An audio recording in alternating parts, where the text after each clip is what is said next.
The sun was a bleed of copper and rust against the hard blue canvas of the Arizona sky. A final, weary sigh before darkness claimed the land. It was this light, the light of endings and beginnings, that guided Eleanor's bare feet over the unforgiving earth. For 3 weeks, the sun had been a cruel observer, watching her toil in a borrowed life. But now, it felt like a conspirator, laying a golden path back to the one place she had ever felt was home. The dust, fine as milled flour and warm from the day's relentless heat, puffed up around her ankles with every step, coating her skin in a pale shroud. It was a familiar feeling. This dust. It was the taste of this land, the grit of it, the very substance of the life she had run from. 3 weeks, 21 days and 21 nights. It felt like a lifetime etched in blisters and heartache.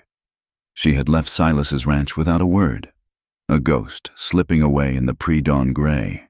There had been no shouting match, no slammed doors. Theirs had been a disagreement of silence, a chasm that had opened between them over the supper table, widened by unspoken fears and the heavy weight of her past. He had looked at her, his eyes, usually the color of a placid sky, clouded with a storm she couldn't name, and in that look, she saw not anger, but a weary kind of pity. It was a look that said he was trying to understand a creature as broken as her, and the effort was wearing him down. That was what she couldn't bear.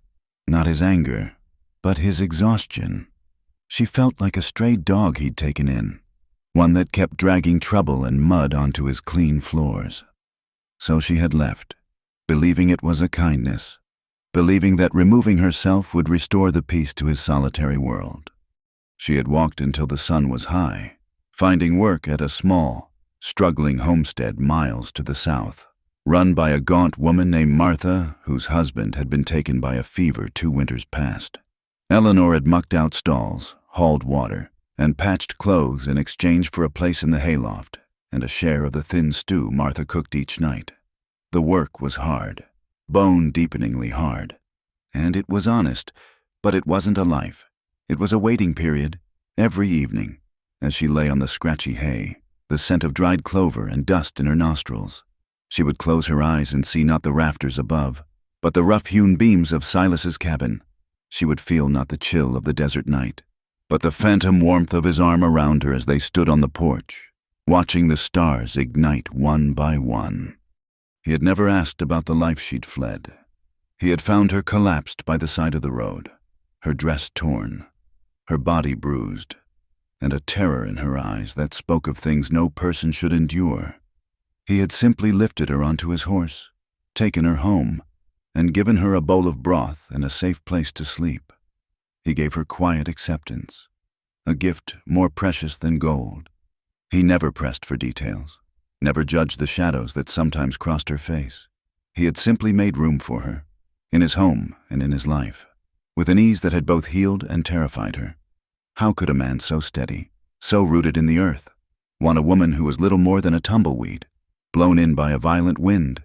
The fear that she was unworthy, that she was a contaminant in his clean life, had grown in the silence until it was a living thing, choking her, and so she had run. Now, she was running back. The decision had not come in a flash of lightning, but in a slow, dawning realization. It had come to her one night as she watched Martha mend a tiny shirt that had belonged to her long-dead son. The love in the woman's stitches was a palpable thing, a testament to a connection that even death could not break. And Eleanor had understood. You didn't run from the only good thing you had ever known. You ran to it. You stood before it, broken and bleeding, and you asked. You gave it the choice. A sharp stone sliced into the sole of her left foot, and she hissed, stumbling for a moment before catching her balance. She didn't stop to inspect the wound. The pain was a grounding force, a reminder that this was real. The blood that trickled into the dust was a penance. It was the price of her cowardice. She focused on the horizon, where the silhouette of Silas's ranch was slowly taking shape against the bruised purple of the distant mesas. A single thread of smoke rose from the stone chimney, thin and straight in the still air. He was home. The thought sent a tremor of both hope and terror through her. The landscape was stark, beautiful in its desolation.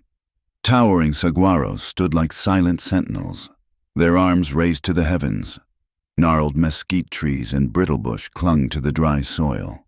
A hawk circled high overhead, its lonely cry echoing in the vast emptiness. This land didn't offer easy comfort. It demanded resilience. It demanded you stand and face what was coming, be it a dust storm or a broken heart. She had tried to hide from it, and it had only left her more lost. As she drew closer, the familiar details of the ranch emerged from the twilight. The sturdy post and rail fence that Silas had built with his own 2 hands, the small chicken coop, the weathered barn, the stone-lined well with its wooden bucket. Each object was a landmark in the geography of her heart. This was the place where she had learned to breathe again, where the constant fear that had been her companion for so long had finally loosened its grip. Here, she had learned the simple, profound rhythm of a life lived with purpose, the crow of the rooster at dawn, the smell of coffee and bacon, the satisfaction of a day's hard work, the shared silence of an evening on the porch. She pushed open the simple gate. It groaned on its hinges, the sound unnaturally loud in the evening quiet. For a moment, she froze, her heart hammering against her ribs like a trapped bird. Had he heard would he come out, his face a mask of anger, and tell her to leave? But the cabin remained silent. The only movement was the lazy swirl of smoke from the chimney and the shifting of a horse in the barn. She walked the final 100 feet, her steps slow and deliberate now, her bare feet cut and bruised, left small, dark prints in the dust of the yard. She passed the small patch of earth by the porch where she had tried to coax a few stubborn wildflowers to grow. They were wilted now, neglected. A pang of guilt, sharp and swift, went through her. She had abandoned them, too. She reached the edge of the porch. A simple wooden platform raised a foot off the ground. 3 steps. It felt like climbing a mountain. She placed a hand on the support post to steady herself, her breath coming in shallow, ragged gasps. The wood was smooth and cool beneath her trembling palm. Through the window, she could see the flicker of a lantern, casting a warm, unsteady glow on the inside walls. The light was a beacon, a promise of warmth and shelter, but she didn't know if it was for her. For a long time, she just stood there, a silhouette of desperation against the dying day. She tried to gather her thoughts, to assemble the words she had practiced 1,000 times on her long walk back.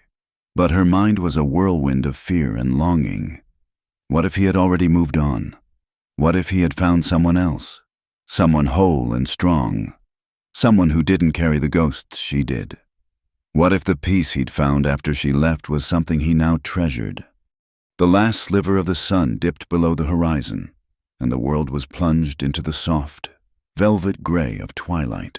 The air grew cooler, raising goosebumps on her arms. It was now or never.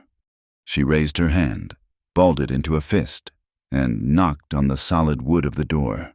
The sound was soft, tentative, not a demand but a question. It was the knock of a beggar, not a resident. Silence. The world seemed to stop. The chirping of the crickets ceased. The whisper of the wind died in the mesquite. The only sound was the frantic drumming of her own blood in her ears. She held her breath, her entire being focused on that door, on the sliver of space beneath it. She was about to turn away, to accept the silence as her answer and dissolve back into the darkness from which she came, when she heard it. The soft scrape of a chair, the sound of a heavy footstep on the wooden floor.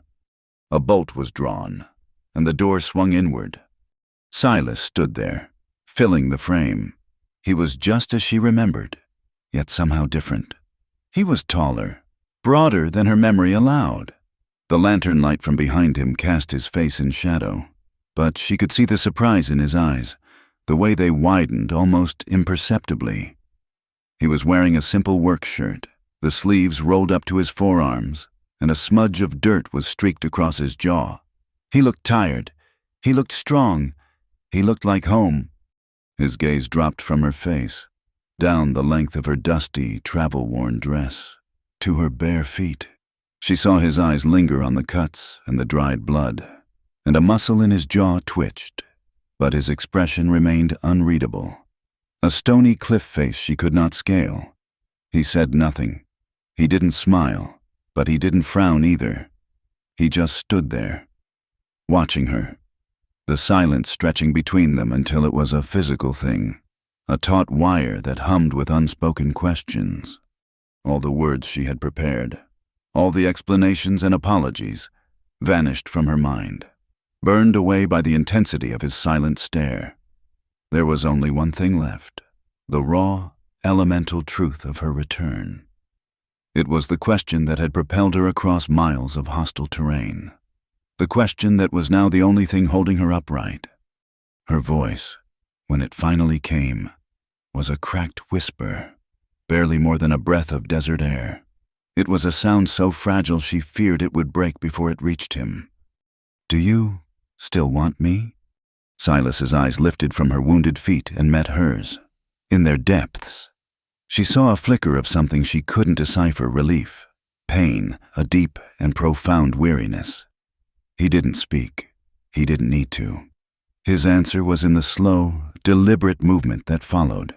He simply took a step back, away from the threshold, and held the door open wider. It was not a grand gesture, but in its simplicity, it was everything. It was an invitation. It was forgiveness. It was an unspoken promise that the space she had left vacant was still there, waiting for her.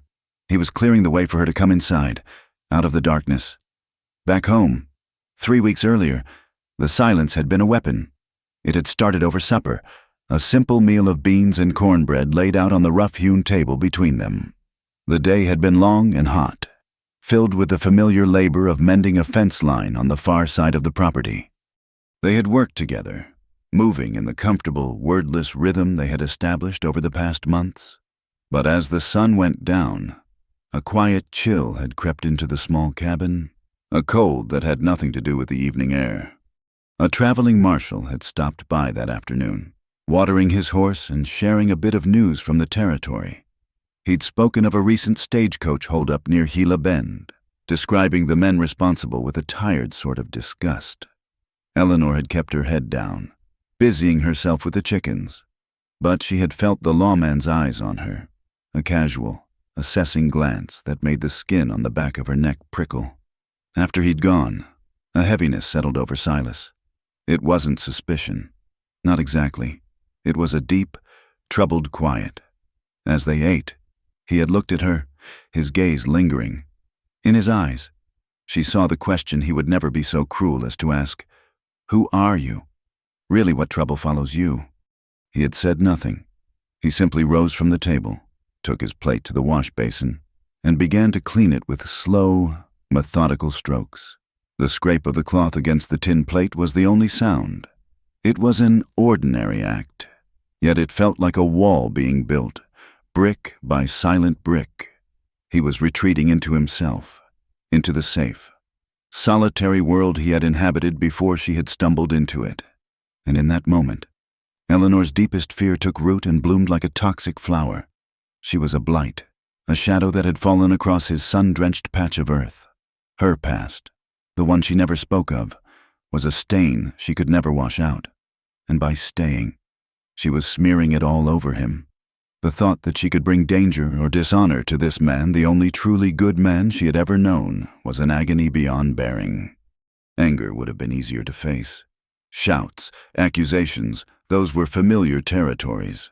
But this quiet, pensive sorrow was a landscape she couldn't navigate.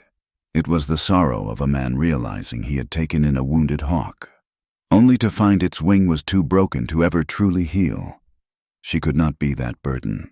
She would not be his regret. So she had waited until the moon was high and his breathing had deepened into the slow, even rhythm of sleep. She slipped out of the small cot he had insisted she take, leaving him to his bedroll by the hearth. She took nothing with her. The dress she wore was one he had bought for her, a simple calico thing, but everything else the few coins he had given her, the warm shawl, the sturdy boots she left behind. They were part of a life she hadn't earned. She had walked out of his cabin with only the clothes on her back and the crushing weight of her own unworthiness. She did not look back. To look back would have been to shatter. Her feet had carried her south, following the faint ribbon of a trail under the starlight. By the second day, exhaustion and thirst had become her whole world. That was when she had stumbled upon the homestead, a tired-looking place that seemed to be held together by little more than desperation and a woman's stubborn will. Martha was a widow, her face a roadmap of hardship, her hands gnarled and raw from work. She looked Eleanor up and down, her eyes missing nothing of the girl's desperation, and offered a simple bargain work for board. There was no kindness in the offer, only practicality. Martha needed a strong back, and Eleanor needed to disappear. The days that followed blurred into a grueling routine. She rose before the sun, her body aching from sleep on a bed of hay in the barn loft. She milked the 2 bony cows, fed the squawking chickens, hauled endless buckets of water from the well, and spent the afternoons bent over in the parched vegetable garden, wrestling with weeds that seemed to have more right to the soil than the struggling corn and squash.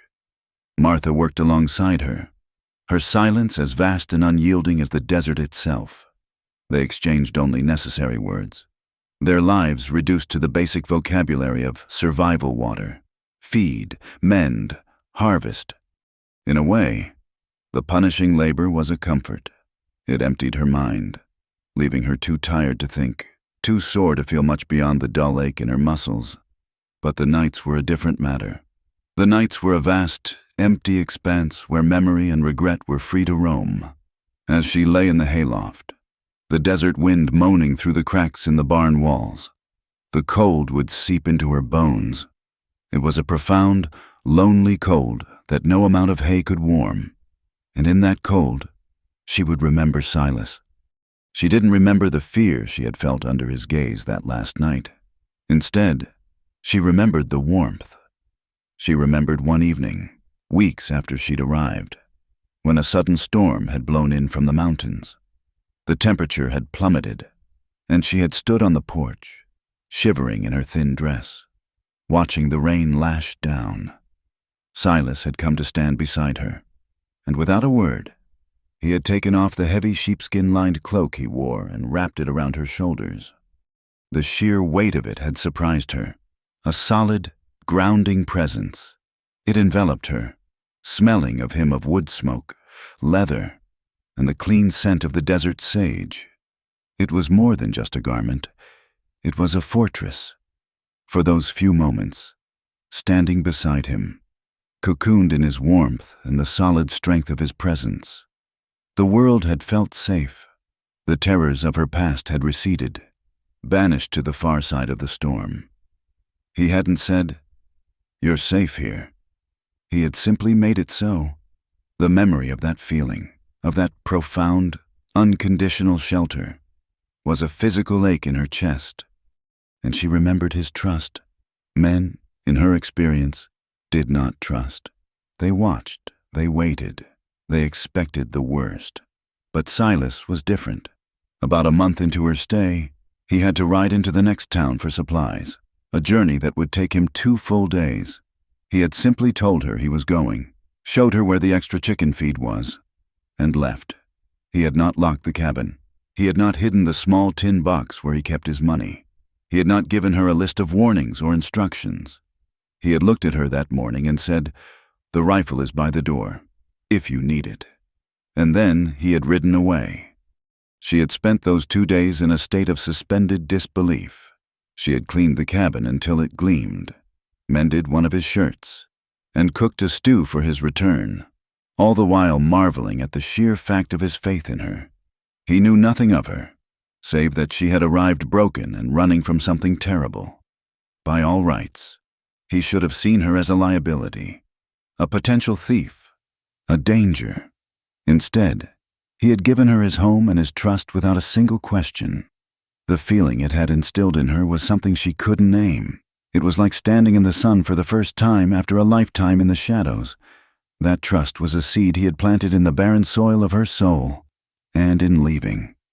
She felt she had trampled it into the dust. One night, huddled in the loft with the wind howling outside, she had found a small nub of a pencil and a torn piece of wrapping paper by the flickering light of a stolen candle stub. She had tried to write him a letter. The words had poured out, a torrent of shame and gratitude. "I am sorry. I never meant to be a burden. You are a good man, and you deserve a life free of shadows. Thank you for the kindness you showed a stranger. I will never forget it." She filled the page with her apologies, her self-recrimination. But when she was done, she read the words back, and they tasted like ash in her mouth. The letter was a coward's plea for absolution. It was the whining of a stray, begging to be remembered fondly. It explained nothing of the real reason she left, not just her fear of being unworthy, but her deeper terror of tainting him. And it asked nothing. It simply ran away on paper, just as she had in person. This wasn't what she wanted. An apology wouldn't fix the hollow space inside her. Forgiveness wasn't what she was seeking. She held the paper to the candle flame and watched it curl, turn black, and crumble into nothing. In that moment, something shifted inside her. The decision to return was not born of hope, but of a sudden, stark clarity. She was tired of guessing. She was tired of living in the gray space of what-ifs. She was done making decisions for Silas, assuming what he wanted or what was best for him. That was a fool's errand. She had run away to give him a choice, but she had done it without ever asking him what he wanted. Her return would not be a plea for forgiveness. She did not deserve his forgiveness, and asking for it felt like another form of taking. Instead, it would be a simple, terrifying question. A question that gave him all the power. A question whose answer she would have to accept, no matter what it was. She would walk back to his door and she would stand before him, stripped of all pride and pretense. She would not offer explanations or excuses for her past or her flight. She would offer only herself, as she was, and ask the one question that mattered. She needed to know, truly and honestly, if there was still a place for a broken thing like her in his solid, steady world. She had to ask if he still wanted her. Anything, even a door closed forever in her face, was better than the haunting silence of not knowing. Eleanor took a single, hesitant step across the threshold, moving from the chill twilight of the outside world into the warm, lantern-lit heart of the cabin. The air inside was thick with familiar scents that assaulted her senses, nearly bringing her to her knees. The sharp, clean smell of pine from the log walls, the lingering aroma of coffee from the morning's pot, the faint, masculine scent of leather and wood smoke that was uniquely Silas. It was the smell of safety, the smell of a life she thought she had forfeited forever. Silas closed the door behind her. The sound was not a slam of finality, but a soft, deliberate click of the latch settling into place. It was a sound that shut the cold, lonely desert out and sealed her within this small circle of warmth. He didn't speak. He simply stood there for a moment, his tall frame outlined by the flickering lantern on the table, his eyes holding hers. There was no anger in his gaze, no accusation. There was only a deep, profound stillness, as if he were looking at a ghost he had long since given up on ever seeing again. His gaze dropped to her feet, taking in the caked-on dust, the angry red scratches, and the dark smears of dried blood. A flicker of something pain, perhaps, or a deep-seated frustration at her suffering crossed his face before the stoic mask settled back into place. He turned away from her then, his movements economical and filled with an unspoken purpose. He walked to the heavy wooden chair by the supper table, lifted it as if it weighed nothing, and placed it directly in the center of the room, in the middle of the worn bearskin rug that covered the floorboards. He did not look at her or gesture to it. He didn't have to. The placement of the chair was a clear, silent command. Eleanor moved as if in a dream, her limbs feeling heavy and disconnected. She lowered herself onto the chair, her back ramrod straight, her hands clenched in her lap. She felt like a prisoner awaiting sentencing. Yet the judge was not looking at her with condemnation. She watched as he moved to the great stone hearth where a low fire still glowed.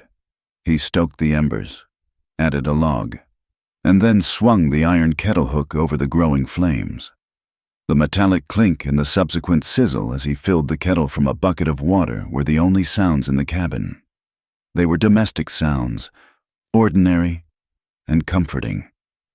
Yet, in the charged silence, they felt as significant as a church bell. While the water heated, he went to a small wooden chest in the corner and took out a clean linen towel and a small, nearly new bar of lye soap. He placed them on the floor beside the chair. He then retrieved a wide ceramic basin, the one she'd used to wash vegetables in, and set it before her feet. Every action was precise, unhurried. He was not just performing a task, he was conducting a ritual, and she was the unworthy centerpiece of it. She wanted to protest, to say that she could do it herself, that she was not worth this trouble, but the words caught in her throat, strangled by a wave of emotion so powerful it left her breathless. To speak would be to shatter the fragile peace of this moment. When the kettle began to whistle, he poured the steaming water into the basin, then added a dipper of cold water from the bucket until the temperature was just right. The steam rose in a fragrant cloud, carrying the clean scent of soap, and then he did something that broke through her last wall of defense. He knelt before her. He knelt on the floor, this proud, self-sufficient man, and without asking permission, he gently took her right foot in his hands.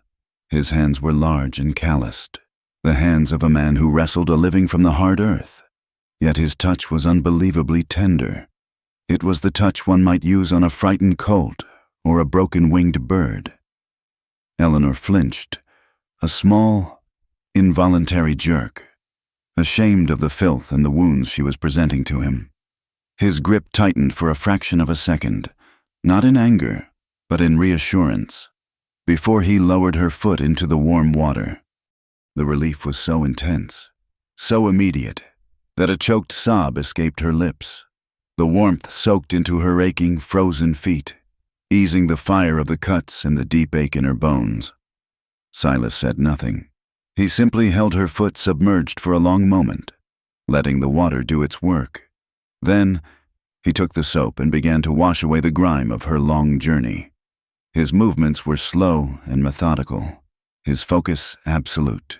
He cleaned every cut, his rough thumb moving in gentle circles to dislodge the stubborn dirt.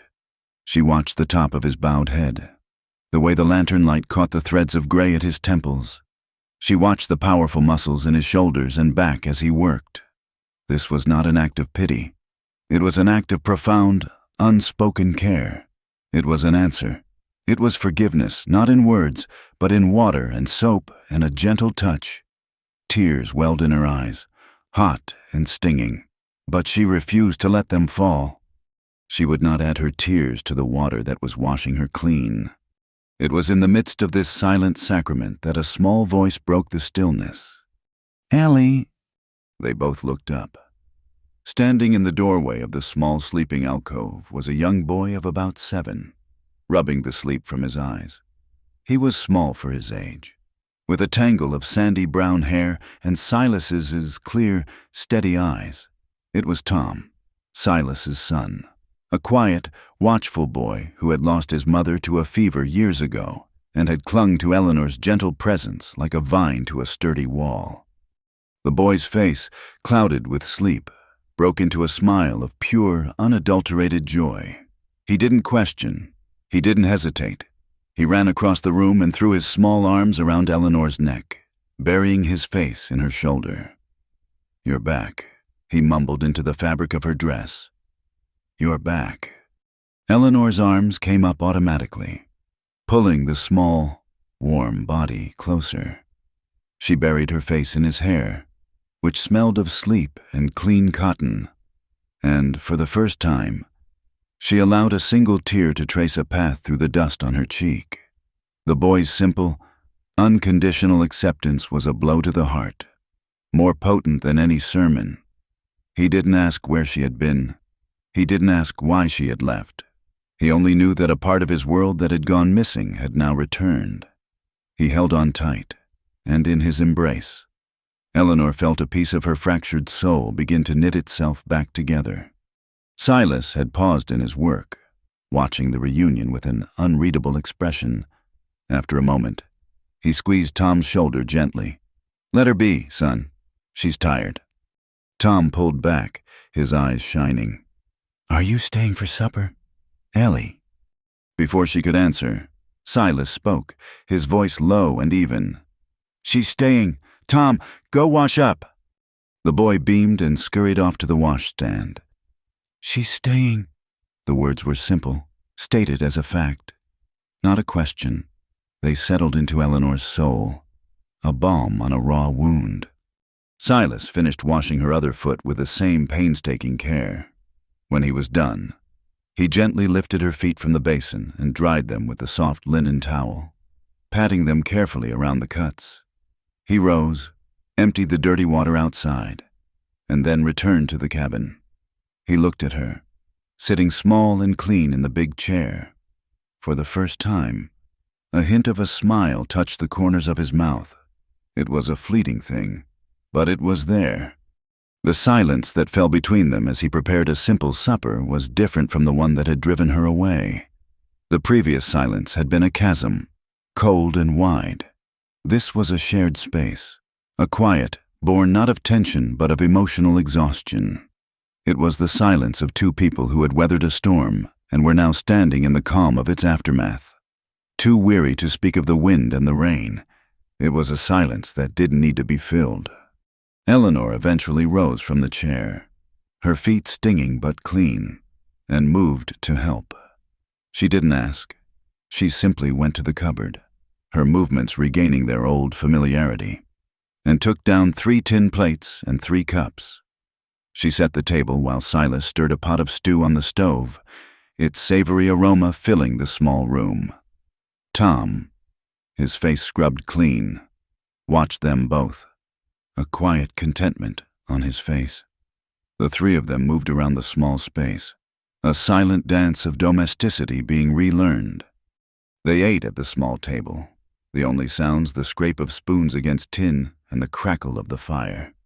Tom chattered quietly about a lizard he had found near the woodpile, and Silas would nod or make a small sound of encouragement. But between Eleanor and Silas, the silence held.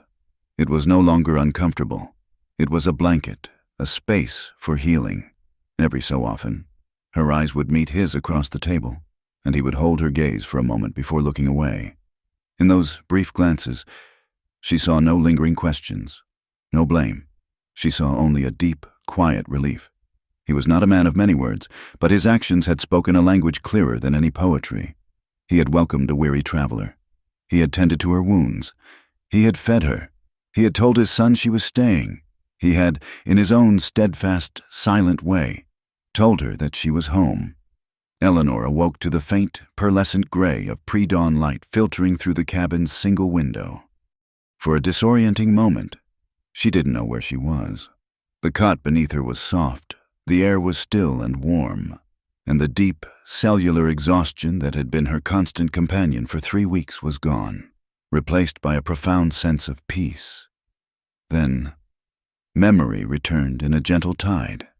Silas, the warm water, Tom's embrace. She was back. The reality of it settled not with a jolt, but with a quiet, fragile wonder, like the discovery of a rare, perfect bird's egg. She lay still, listening to the first stirrings of the ranch, the distant, self-important crow of the rooster, the soft snort and stamp of a horse in the barn, the whisper of the wind as it combed through the dry needles of the pines outside. These were the sounds of her former life, a liturgy she had once known by heart, a tremor of fear, a ghost from the night before, ran through her. Had she dreamt it all? Was she a welcome resident or merely a guest granted a single night's reprieve? The fear was a cold knot in her stomach, a familiar ache. She knew only one way to combat it: through work. Work was real. Work was purpose. Silently, she slipped out from under the wool blanket he had left for her and dressed in the dim light. Her own dress was beyond repair. So she put on a simple cotton work dress she found folded neatly at the foot of her cot.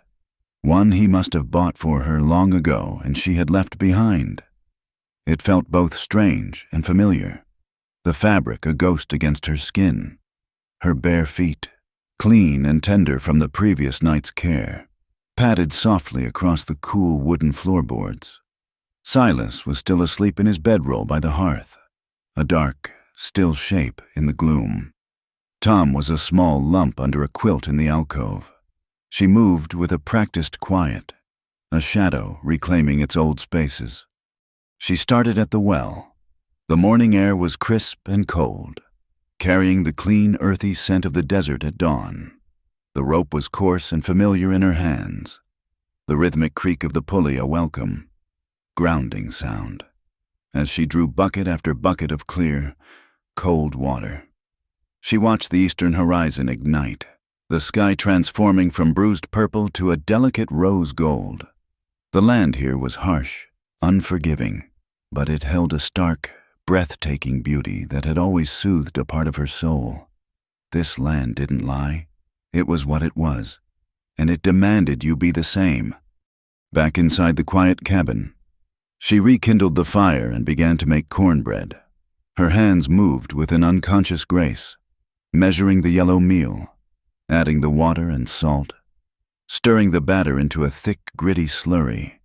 The motions were ingrained, a testament to the life she had built here, piece by piece. She greased the cast-iron skillet and poured the batter in, the sizzle as it hit the hot surface a small, satisfying sound. She did not ask herself if she was allowed. She simply acted on the assumption that she was. It was a terrifying gamble, this quiet reclamation of her role. At any moment, she expected a hand on her shoulder, a quiet voice telling her to stop, that her services were no longer needed. But the hand never came. While the bread cooked, filling the cabin with its warm, nutty aroma, she went out to the chicken coop. The hens clucked and fussed around her feet, a noisy, feathered welcoming party. She scattered their morning feed, her movements calm and steady, then set about cleaning the coop, replacing the old straw with a fresh, sweet-smelling pile. This was the work she understood. It was honest and simple. You tended to the living things in your care, and in return, they sustained you. As she worked, a sliver of the old fear returned, sharp and piercing. Silas was a man of deep kindness, but he was also a man of quiet pride and fierce independence. She had broken his trust.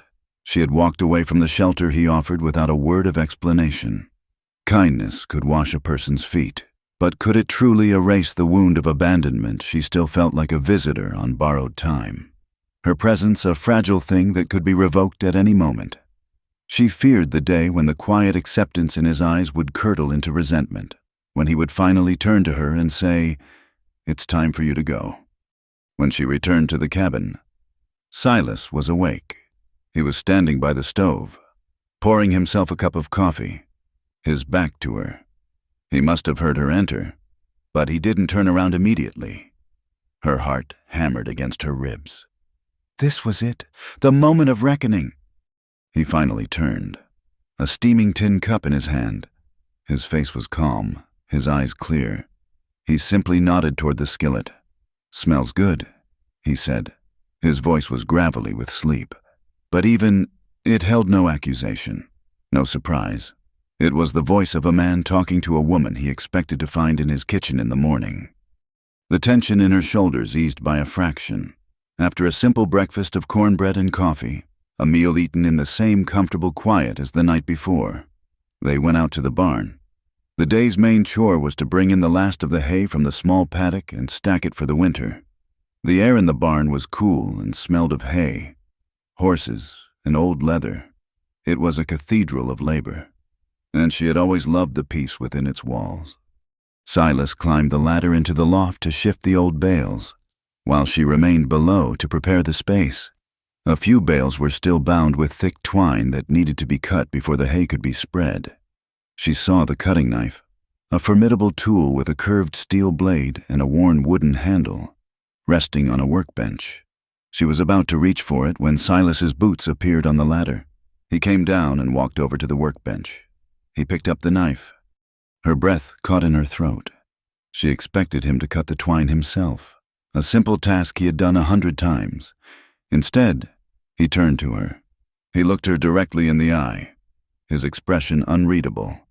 And then he extended the knife to her, handle first. The simple gesture struck her with the force of a physical blow. A knife, in the world she had come from. A knife in a man's hand was a threat, a symbol of violence and control. But from Silas, it was the opposite. A knife was a tool that required respect and care. It was sharp, efficient, and potentially dangerous. To hand it to her was an act of profound trust. It was a statement, clearer than any words, that he did not fear her. He did not see her as unpredictable, or unstable, or a threat. He saw her as a partner in his work. He was giving her not just a tool, but a piece of his faith. Her hand trembled slightly as she took it from him. The wooden handle was smooth and warm from his grip. It felt heavy and solid in her palm. "Thank you," she whispered, the words barely audible. He simply nodded and turned back to his work, as if the transaction had been the most ordinary thing in the world. But for Eleanor, it was a turning point. The cold knot of fear in her stomach did not vanish completely, but it loosened its icy grip. She set to work, slicing through the thick twine with clean, efficient strokes, the knife feeling like an extension of her own will. Later that afternoon, while Silas was mending a harness, he sent her to the small meadow beyond the creek to see if any late-season sage was still worth gathering. She took a basket and walked, her steps lighter than they had been in years. The sun was warm on her shoulders, and the desert landscape, once a symbol of her desolation, now seemed alive with resilient beauty. The sky was a vast, unbroken dome of blue. A lizard skittered across a sun-warmed rock. Life was tenacious here. It held on. Near the edge of the creek, growing defiantly in a patch of dry, rocky soil, was a single, cheerful wildflower. It was a desert marigold, its small, bright yellow face turned up to the sun. It was so out of place, so fragile and yet so stubborn, that it made her heart ache. It reminded her of the very first day she had woken up in this place, scared, bruised, and utterly lost. She had taken a walk just like this one.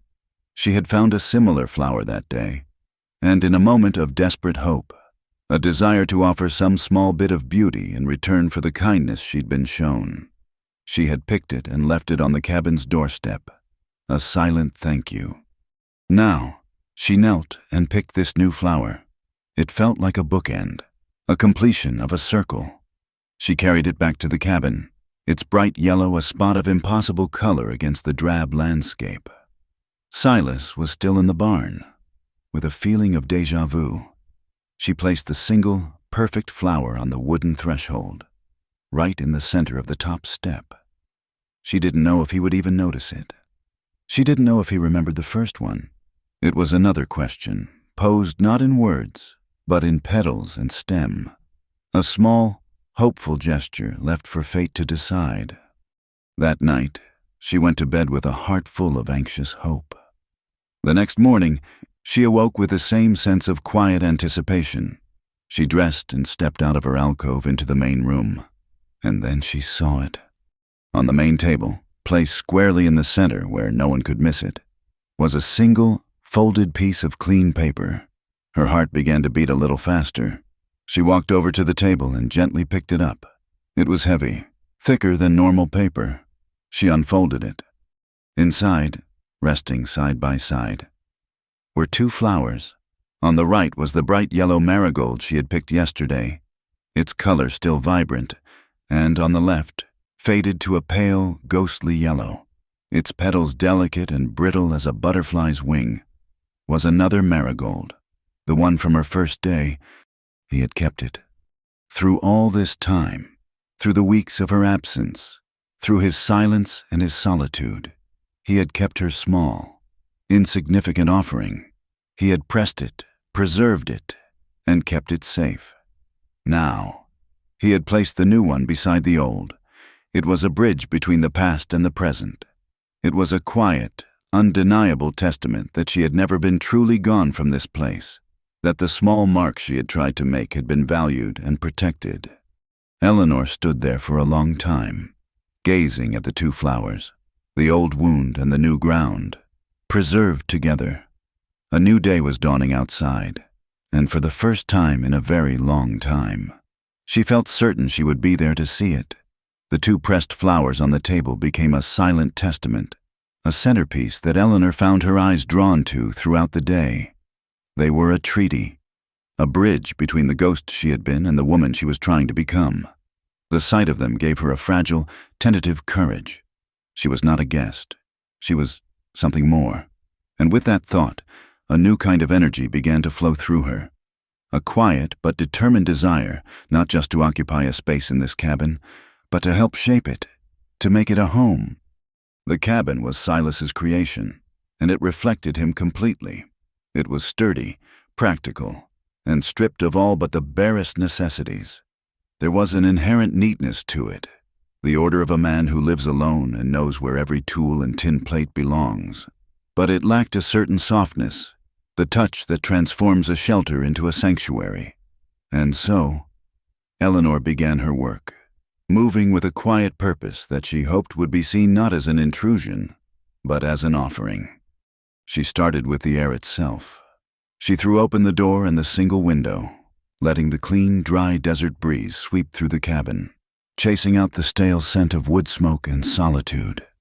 She took the heavy wool blankets from her cot and Silas's bedroll and hung them over the porch railing to bake in the sun, beating them with a broom until clouds of dust danced in the light. She scrubbed the floorboards not just until they were clean, but until the pale, silvery grain of the wood was visible again, and the whole room seemed brighter for it. These were not the frantic, anxious motions of a woman trying to earn her keep. They were the slow, deliberate actions of a woman putting down roots, however shallow. Her attention then turned to the window. The covering was a simple square of burlap, tacked to the frame, with a tear near the bottom that allowed a sliver of harsh light to cut through in the mornings. It was a purely functional object, meant only to block the night. Eleanor found a discarded flour sack in the pantry. Its cotton softened from use, and carefully washed it until it was a pale, creamy white. She spent an afternoon with a needle and a bit of thread she painstakingly unraveled from an old shirt hem, her stitches small and even. She hemmed the edges and fashioned a simple sleeve at the top, through which she threaded a thin, straight willow branch. When Silas and Tom came in from the fields that evening, the new curtain was in place. It was a simple, humble thing, yet it transformed the room. It softened the harsh square of the window, and the evening light filtered through it with a gentle, diffused glow, making the cabin feel warmer, more intimate. Silas stopped in the doorway, his eyes going immediately to the window. He said nothing. He simply stood there for a long moment, taking it in. Eleanor held her breath, her heart a flutter of anxiety. But then he gave a slow, almost imperceptible nod to himself, and a bit of the tension she hadn't even realized she was holding in her shoulders melted away. His silence was his approval. With a growing sense of confidence, Eleanor began to find other ways to weave herself into the fabric of their lives. She noticed Tom's restless curiosity, the way his bright, intelligent eyes followed everything. He was a boy hungry for knowledge in a world that offered little more than the lessons of the land. One afternoon, while Silas was out checking traps, she took a piece of charcoal from the hearth and a smooth, planed piece of scrap wood. "Come here, Tom," she said softly. He came and stood beside her, watching as she carefully drew a large letter C on the board. "This is a C," she said, her voice gentle. She made the sound of the letter, sharp and clear.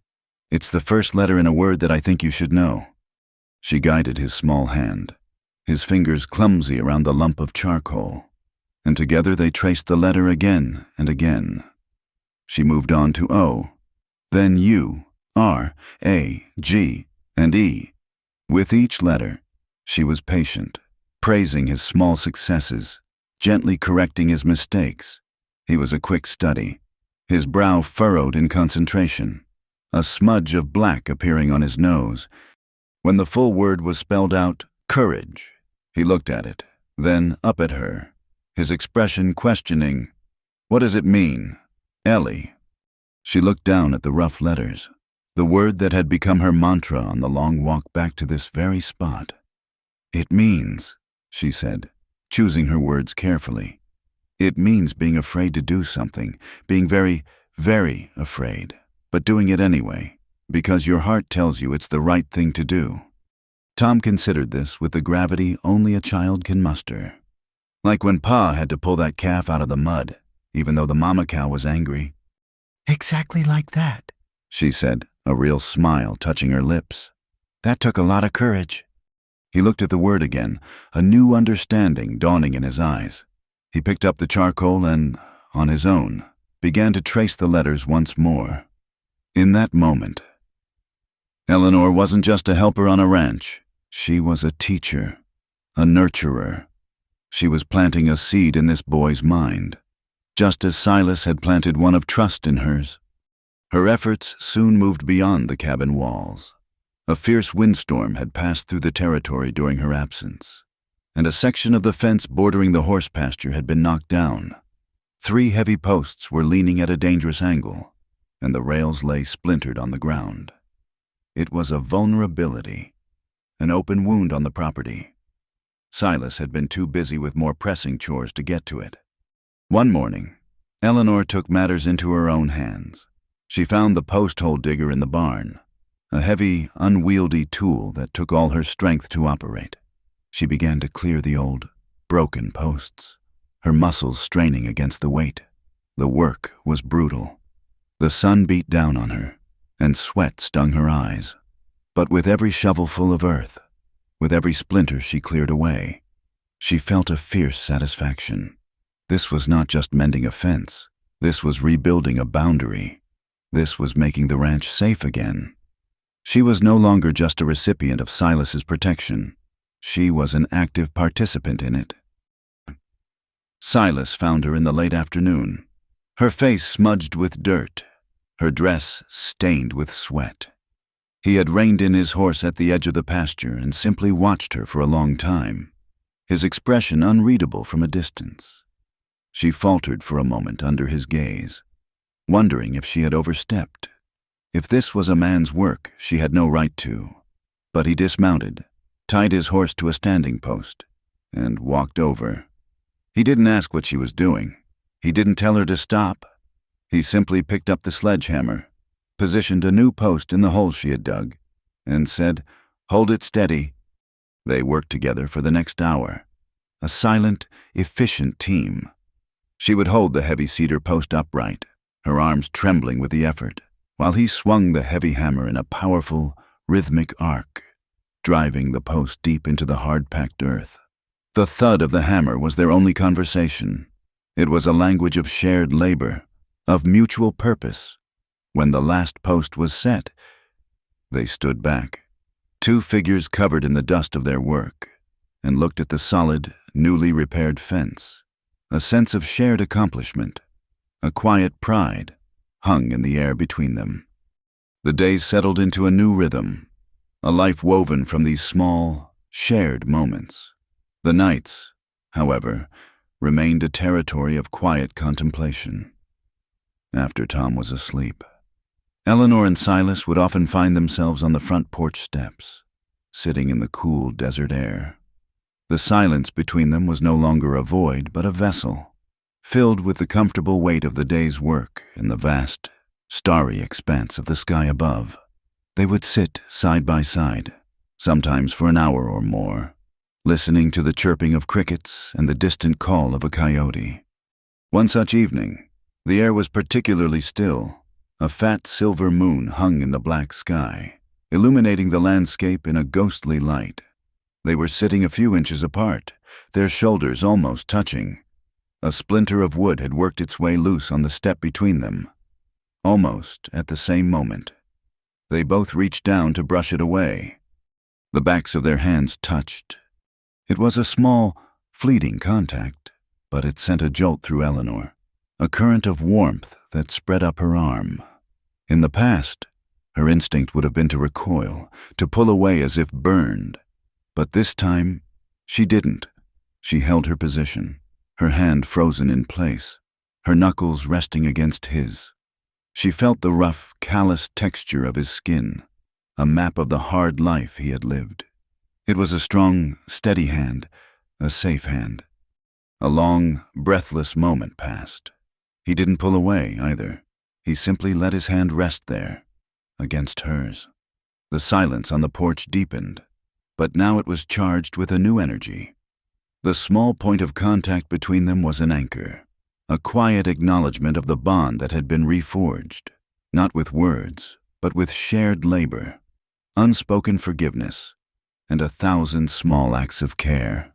Finally, slowly, he shifted his hand until his fingers gently covered hers, a light but definite pressure.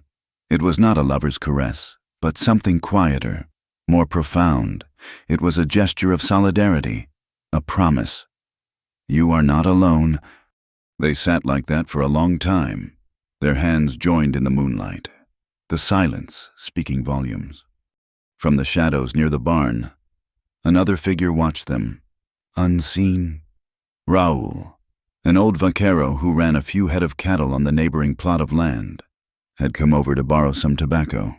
He was a man whose face was as weathered and creased as an old saddle, but whose eyes held a shrewd, gentle wisdom.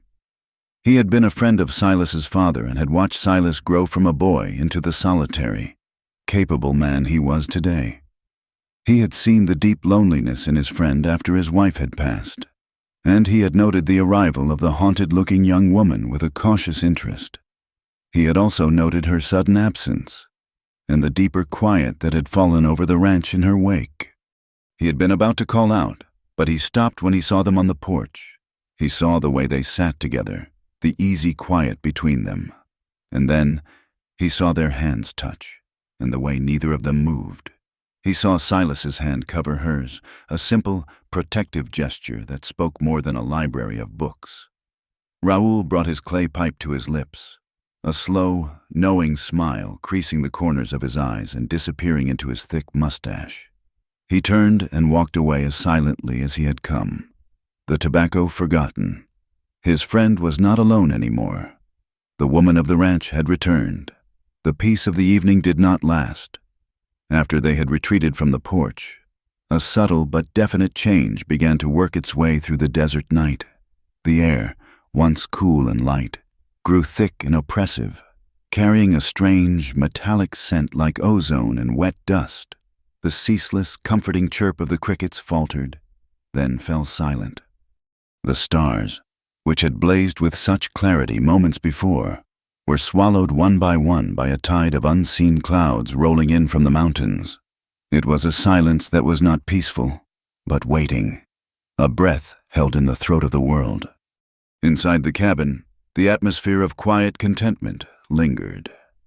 Tom was asleep, tucked into his alcove, a small, trusting shape in the darkness. Eleanor was banking the embers in the hearth for the night, her movements slow and rhythmic, while Silas sat at the table, mending a leather strap by the low light of the single lantern. The small, domestic space felt like a fortress, a bulwark against the vast, empty darkness outside. But the fortress was about to be tested. The first gust of wind hit the cabin like a physical blow. It was not a whisper or a moan, but a low, guttural roar that seemed to rise from the earth itself. The wooden shutters rattled violently in their frames, and a puff of soot and ash blew out from the hearth, scattering across the floor. Eleanor jumped, her heart leaping into her throat. Silas was on his feet in an instant, his head cocked, his expression suddenly hard and alert. He moved to the door and opened it a crack, peering out into the maelstrom. The wind tore at the door, trying to rip it from his grasp, and a blast of cold, damp air swirled into the room, extinguishing the lantern and plunging them into near darkness. "Get the lantern lit," Silas's voice cut through the growing roar. It was calm, steady, a rock in the rising chaos. Eleanor's hands trembled as she fumbled with the matches, the sulphurous flare of the first one a welcome, if fragile, star in the gloom. She got the lantern lit just as the rain began. It came not as a drizzle, but as a sudden, violent deluge, as if the sky had been torn open. The sound on the roof was not the gentle patter of a spring shower, but a deafening, relentless drumming, the sound of 1,000 angry fists beating against the wood. Through the window, brief, brilliant flashes of lightning illuminated a world gone mad. The sturdy mesquite trees were bent nearly double, their branches lashing like whips. Tumbleweeds cartwheeled through the yard like frantic skeletal beasts. And then came a sound that chilled Eleanor to the bone, the high-pitched shriek of tortured wood, followed by a loud, splintering crack. "The coop," Silas said, his voice tight.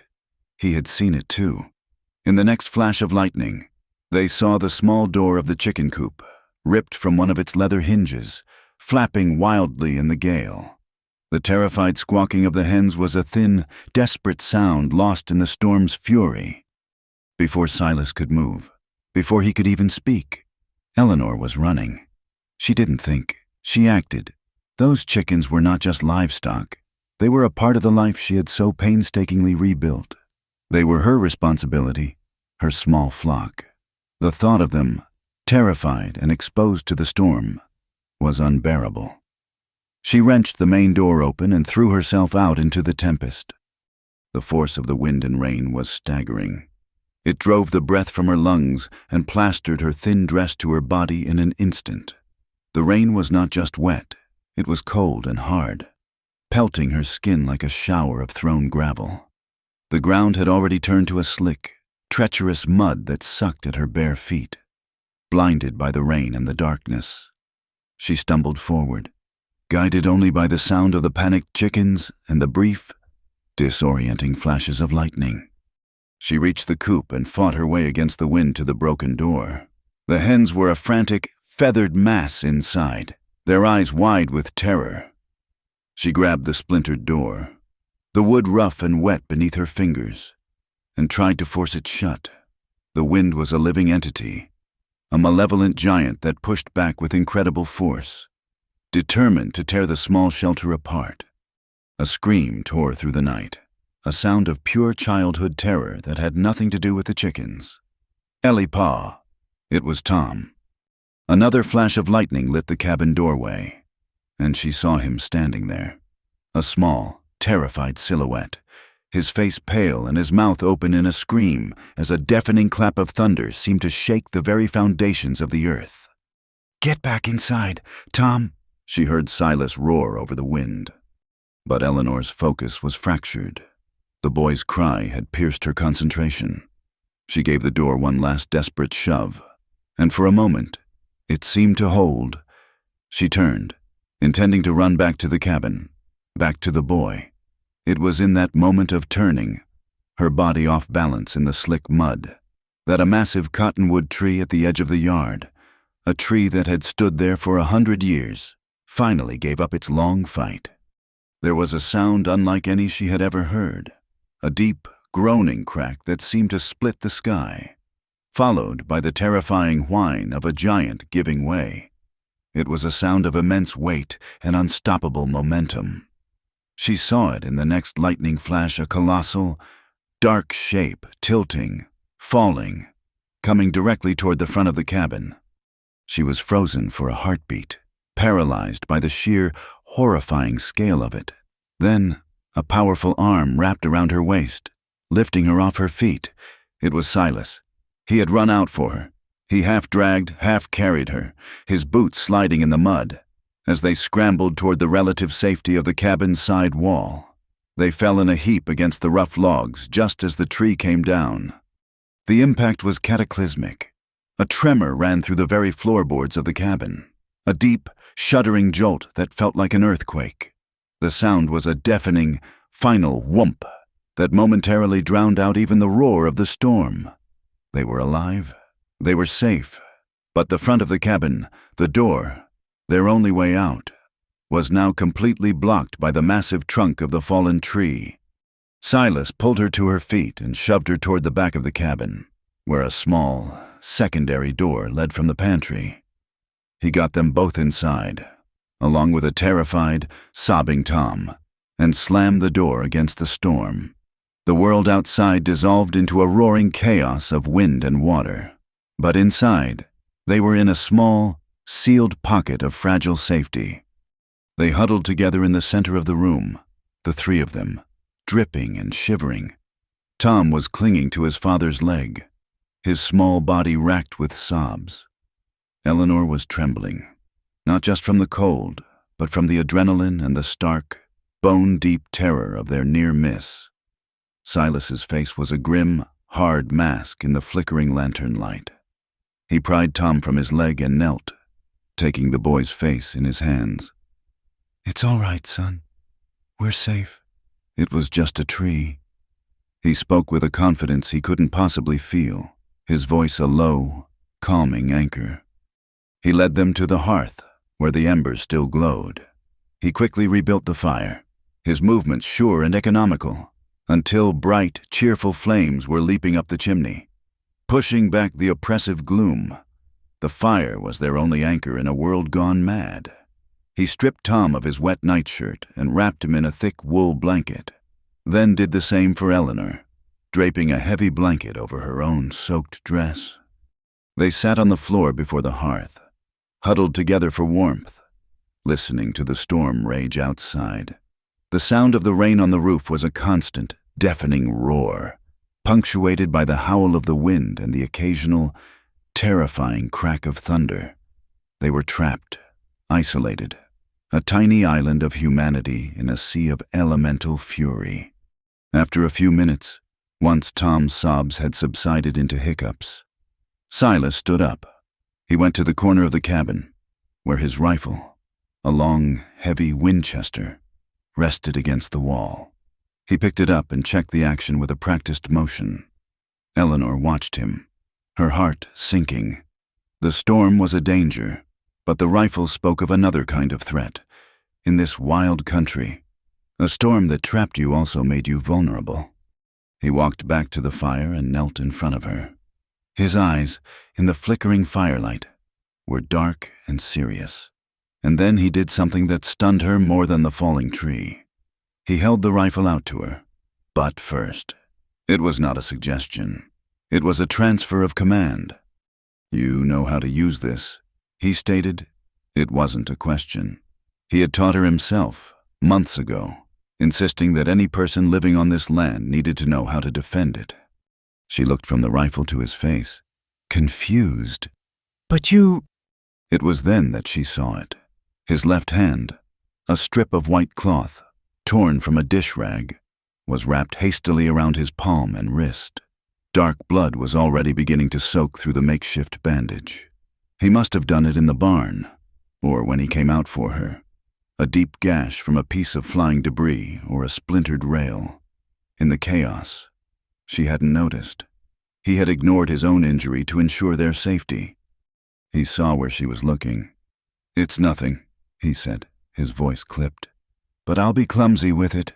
You're the steady hand tonight." She slowly reached out and took the rifle.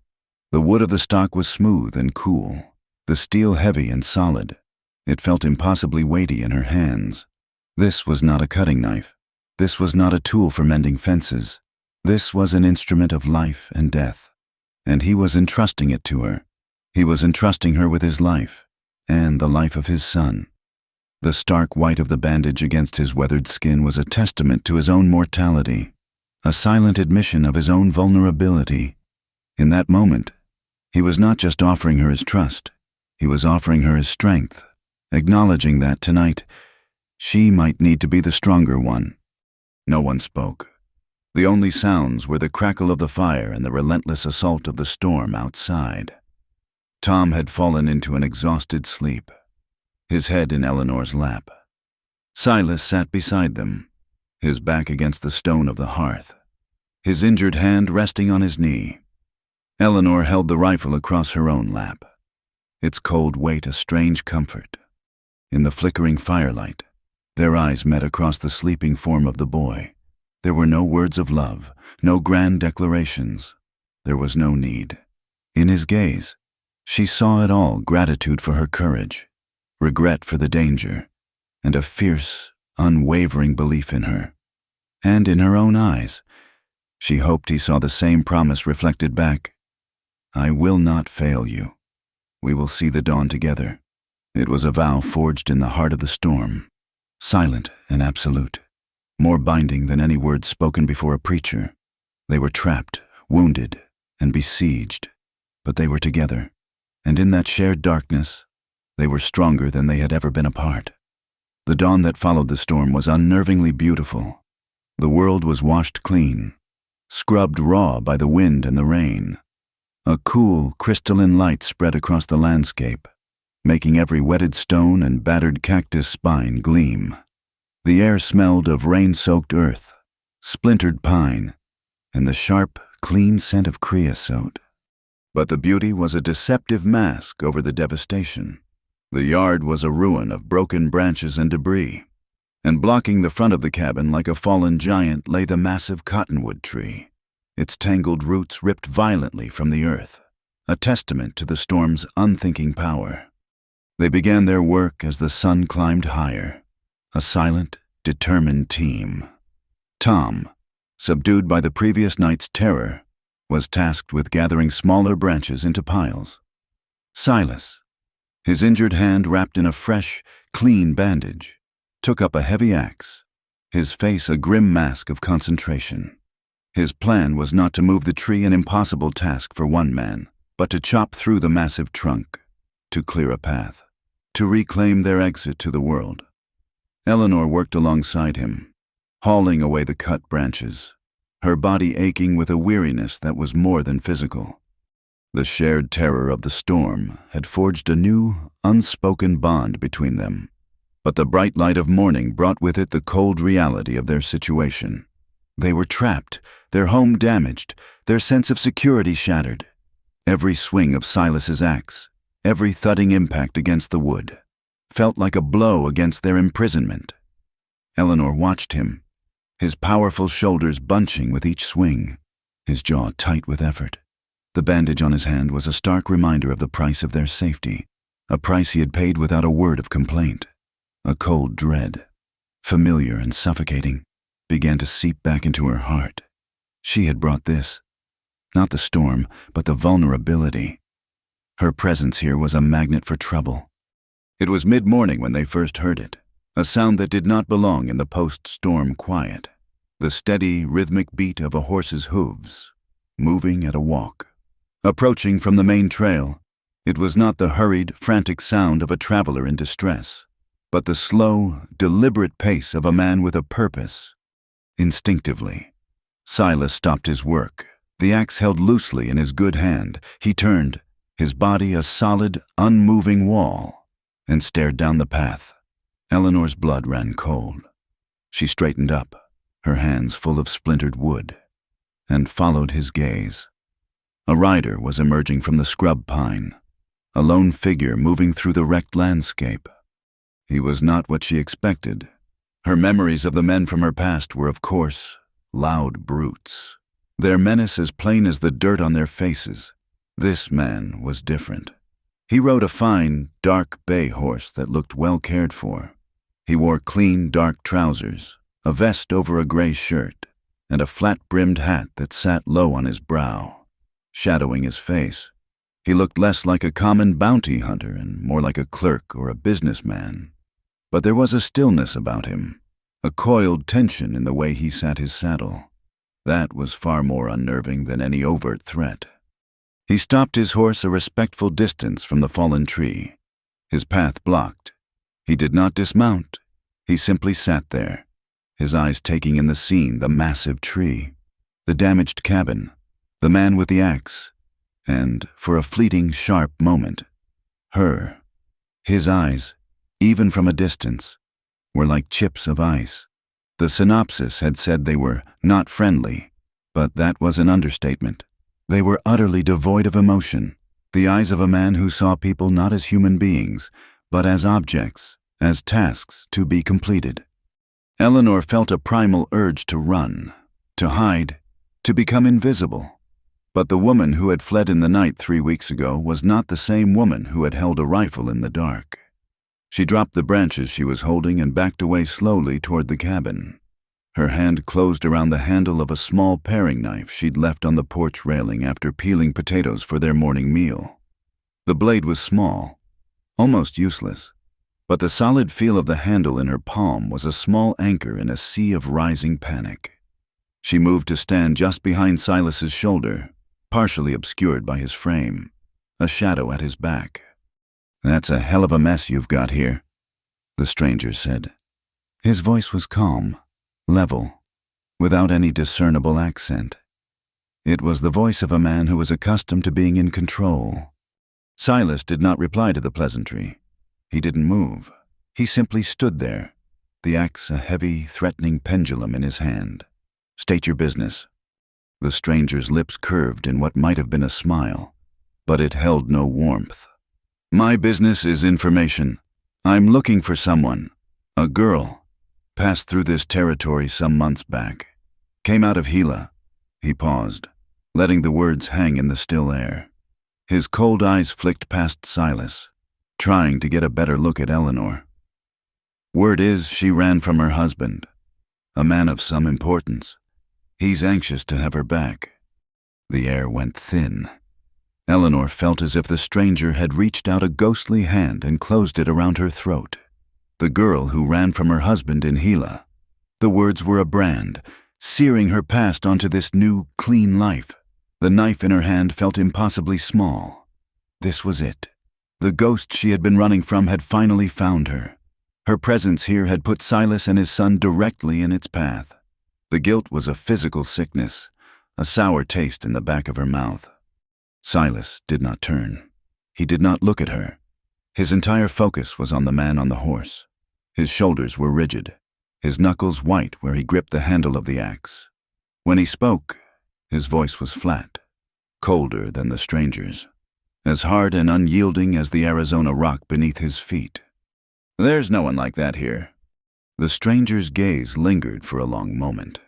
He looked at Silas's unyielding stance, at the sliver of a woman's dress he could see behind him, at the small boy who had frozen near the woodpile, watching with wide, frightened eyes. He looked at the half-chopped log, a clear sign that these people were trapped, isolated. He could have pushed. He could have pressed his advantage. But instead, a look of what seemed like professional assessment crossed his face. He gave a slight, almost imperceptible shrug, as if making a calculation in a ledger. "Fair enough," he said, his tone still maddeningly calm. He gathered his reins. "If you see anyone passing through, you tell them Josiah Reed is offering a handsome reward." He tipped his hat, a gesture of mock politeness that was more insulting than an open threat. Then he turned his horse and with the same unhurried pace, rode back the way he had come, disappearing into the trees. He was gone, but he had left a poison in the air. The shadow of her past, long and dark, had fallen over the ranch. The silence he left behind was 100 times heavier than the silence of the morning. The rest of the day passed in a strained, grim quiet. They worked on the tree, their movements mechanical, their thoughts turned inward. Every swing of Silas's axe seemed to echo the stranger's words. Every branch Eleanor dragged away felt like she was trying to clear a path from her own history. The easy companionship of the past days was gone, replaced by a chasm of unspoken fear. She could feel Silas's worry, a palpable thing that radiated from him like heat from a forge. He wasn't afraid of the stranger. He was afraid for her, and that, she knew, was a burden she had no right to place upon him. The reason she had left in the first place had come back with a vengeance. No longer a vague fear, but a man with cold eyes and a name Josiah Reed. That night, after a supper eaten in near total silence, the tension in the small cabin was unbearable. Tom, sensing the deep unease in the adults, was subdued and went to bed without his usual stories. The fire in the hearth crackled and popped. the sound unnaturally loud in the thick silence. Silas sat cleaning his rifle, a task he performed with a meticulous, almost ritualistic focus. His movements were a way of not speaking, of not looking at her. Eleanor couldn't bear it any longer. The silence was suffocating her, strangling her with guilt. She had to speak. She had to give him the chance to send her away. The chance he should have taken the moment that rider appeared. "Silas," she said, her voice small and tight. He stopped his work, his hands still on the rifle, but he didn't look up. "Ellie!" She took a shaky breath. This was it, the final confession. "When I left before," she began, the words tasting like rust in her mouth, "I let you believe it was because I felt unworthy, because I thought I was a burden." He slowly placed the cleaning rod on the table and finally looked at her. His face was etched with a deep weariness. "That wasn't the whole truth," she whispered, forcing herself to meet his gaze. "The real reason I left, it was him, men like him." Her voice trembled. "I knew that one day they would come looking. My past, it doesn't stay buried. I saw the way you looked that day the marshal came by. I saw the worry in your eyes. I couldn't stand the thought of that trouble finding its way to your door. To you, and to Tom. I left because I was afraid of getting you hurt. I was afraid of what I would cost you." She finished, her heart pounding, the confession hanging in the air between them. She had laid her greatest fear bare, offering it to him like a poisoned cup. She fully expected him to nod, to agree with her logic, to tell her that her fear was justified and that she had to leave for good this time, for his own protection. He was silent for a long time, his gaze steady on her face. The firelight played over the hard lines of his jaw, the deep-set clarity of his eyes. When he finally spoke, his voice was low, rough with an emotion she couldn't name. "I can endure a lot of things, Ellie," he said, his words measured and deliberate. "I've buried a wife. I've fought drought and sickness and wolves. I've built this place from nothing with my own 2 hands. I can stare down a man with a gun, and I can chop my way out of a storm. There's not much this world can throw at me that I can't endure." He leaned forward slightly, his eyes holding hers with a raw, undeniable intensity that stripped the very breath from her lungs. "But the one thing I can't endure," he said, his voice dropping to a near whisper, "is you not being here." Silas's words from the night before had settled deep within Eleanor's soul, extinguishing the last embers of her fear and guilt. "The one thing I can't endure is you not being here." It was not a declaration of love in the way poets wrote of it, but something far more potent, more real. It was a statement of need, a confession of his own vulnerability that met hers and bound them together. The ghost of Josiah Reed in his cold eyes still lurked at the edges of her mind, but it no longer had the power to make her run. It was now a danger to be faced, not fled from, because she was no longer facing it alone. The morning dawned with this new understanding hanging in the air, as real and tangible as the scent of brewing coffee. The tension that had gripped the cabin since the stranger's visit was gone, replaced by a quiet, focused calm. The work of repairing the storm's damage no longer felt like a grim, desperate struggle for survival. It felt like an act of creation. They were not just rebuilding a ranch. They were consciously, deliberately, building a life, a fortress of their own making to stand against the shadows. Their first task was the roof. A section of the cedar shingles had been torn away by the wind, leaving a gaping wound that exposed the rafters beneath. It was a vulnerability that needed to be sealed. The work required a partnership built on absolute trust. Silas, agile and sure-footed, climbed onto the roof, his hammer tucked into his belt. Eleanor remained on the ground, his anchor, his helper. Her role was to pass him the new shingles, the nails, the tools he needed. A rhythm developed between them, a silent, efficient language of work. He would call down, "Shingle," and she would have one ready, reaching up to place it into his waiting hand. "Nails," he would say, and the small tin can would be passed up. She watched him work against the vast blue canvas of the sky, his movements economical and precise. Every hammer blow was a clear, ringing sound that echoed across the quiet yard. A sound of restoration, of defiance. It was a declaration that this home was theirs, and they would mend it. They would defend it. She stood below, her feet planted firmly on the earth, her gaze steady on him. A silent promise that she would be there to catch him if he fell. From the roof, they moved to the porch.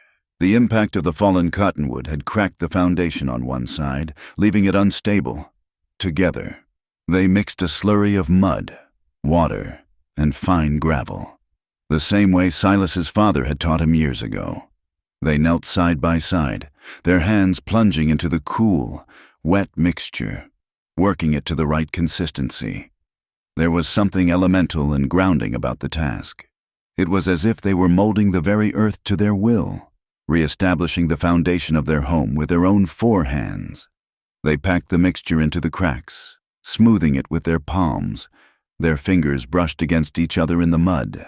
A simple, unthinking contact that was as intimate as a kiss. They were literally rebuilding from the ground up, their shared labor a physical manifestation of the new, solid ground they had found with each other. In the days that followed, the work continued, moving from large-scale repairs to smaller, more personal touches. The acts of mending became acts of nesting. Eleanor found an old, half-used can of whitewash in the back of the barn. Thick and clumpy, but still usable. She spent an entire afternoon painstakingly painting the frame of the cabin's single window. Before, it had been plain, weathered wood, functional but grim. As the bright, clean white coated the old wood, it seemed to catch and amplify the sunlight, drawing more light into the small cabin, making the whole space feel cleaner, more hopeful. As she worked, her brush moving in slow, careful strokes, she felt she was not just painting a window frame, she was framing her new perspective, her new view of a future seen from a place of safety and belonging. While she was painting, Silas undertook a project of his own. From a corner of the barn, he unearthed the remnants of an old swing, a single, weathered plank of oak and 2 lengths of frayed, rotted rope. It had been his wife's, a swing she had loved to sit in during the cool evenings. After her death, he hadn't had the heart to look at it, and it had fallen into disrepair. Now, for the first time in years, he brought it out into the sunlight. Eleanor watched him from the window. He worked with a quiet reverence, as if handling a sacred object. He took a plane and shaved the gray, weathered surface from the oak plank, revealing the warm, golden wood beneath.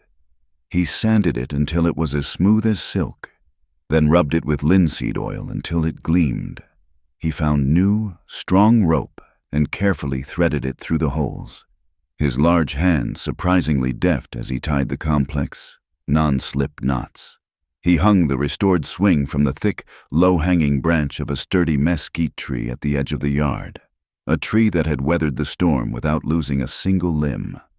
When he was done, he called Tom over, the boy, who had been watching the process with wide, curious eyes, let out a whoop of pure joy. Silas lifted him onto the swing and gave him a gentle push. Tom's laughter, high and clear, filled the afternoon air as he flew back and forth, his small feet kicking at the sky. Eleanor felt a warmth spread through her chest that had nothing to do with the sun.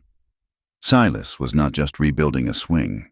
He was rebuilding a part of his family's history, and by doing it now, in front of her, he was seamlessly weaving her into the fabric of it. He was restoring joy to a place that had long been steeped in quiet sorrow. Eleanor, too, felt the need to plant something permanent, something that would live and grow. The single-pressed flowers on the table were a memory, a symbol of a beginning. Now, she wanted to create a symbol of continuation.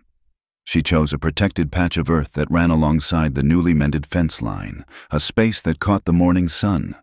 With a small hand trowel, she turned the hard, rocky soil, her fingers crumbling the clods of earth, preparing a new home. She planted not seeds picked from the wild, but carefully saved seeds from a neighbor. Raoul, tough, resilient perennials suited to the harsh climate, desert verbena with its vibrant purple clusters, and fiery red Indian paintbrush. This was not planting for a season. It was planting for the years to come. These were not flowers to be picked and placed in a jar, to fade and be discarded. These were flowers meant to stay, to put down deep roots, to hold on to the soil and return, stronger, year after year. As she pressed the soil down around the delicate roots, she felt as if she were doing the same for herself, pressing down the earth around her own tentative, hopeful new beginning. A week later, the rhythm of their life had become a quiet, steady hum of shared purpose. The ranch was healing, and so were they. The threat of Josiah Reed had not vanished, but it had been pushed to the background, a distant rumble of thunder from a storm that had already passed. They were vigilant, but they were not afraid.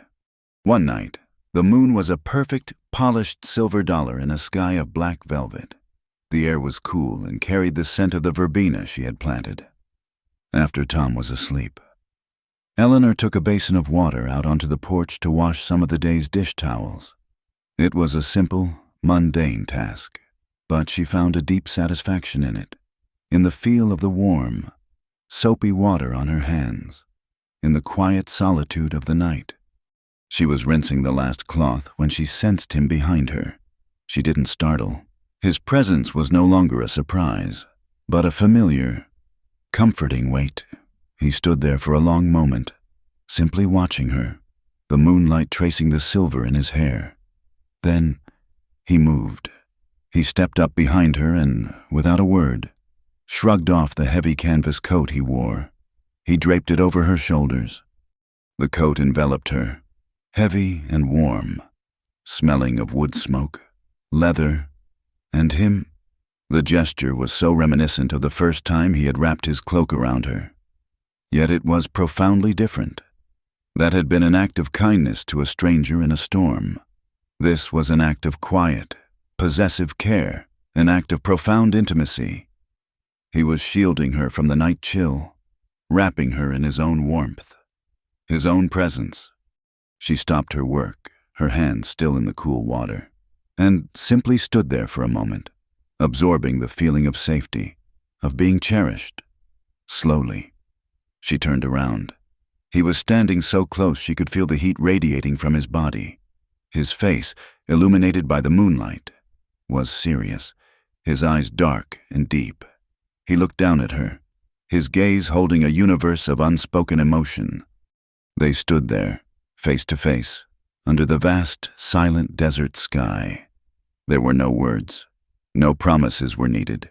The promises had already been made in the swing of a hammer, in the shared labor of mending a foundation, in the planting of flowers, in the weight of a rifle passed from his hands to hers. The promise was in the coat that now warmed her shoulders.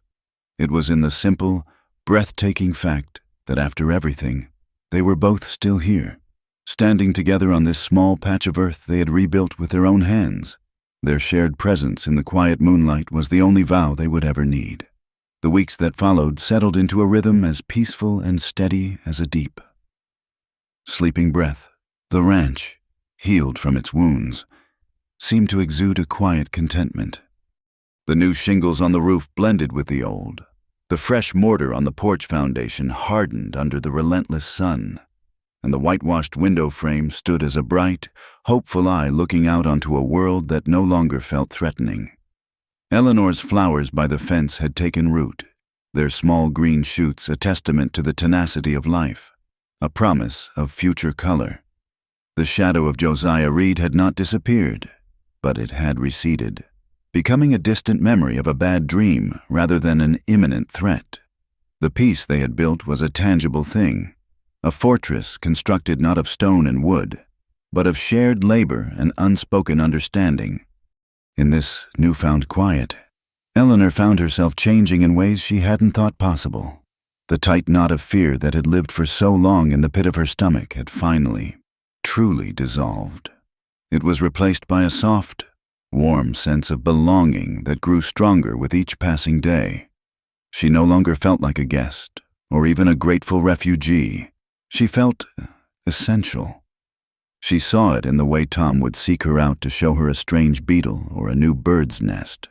She saw it in the way Silas would now instinctively look to her when making a decision about the household. His glance a silent question. What do you think? She was no longer just a presence in their lives. She was a part of their structure, a supporting beam without which the roof might sag. One afternoon, the sun was a warm hand on the back of her neck. Silas and Tom were out in the far pasture, a full day's work of clearing stubborn greasewood bushes that had begun to encroach on the grazing land. The cabin, for the first time in a long while, felt too quiet, too empty without them. A restlessness stirred in Eleanor. She found herself wanting to do something for them, a simple offering of care that went beyond the necessary chores of cooking and cleaning. She decided to bake. In their small pantry was a sack of dried apples, saved from the previous year's meager harvest from a single, stubborn tree. She soaked them until they were plump and soft, then mixed them into a simple, sweet batter of cornmeal, molasses, and cinnamon. The scent of it, warm and spicy, filled the cabin, chasing away the last ghosts of solitude. As she worked, her hands moving with a newfound confidence, she thought of the first meal she had ever shared with Silas, a thin broth he had given her when she was too weak to even hold the spoon herself.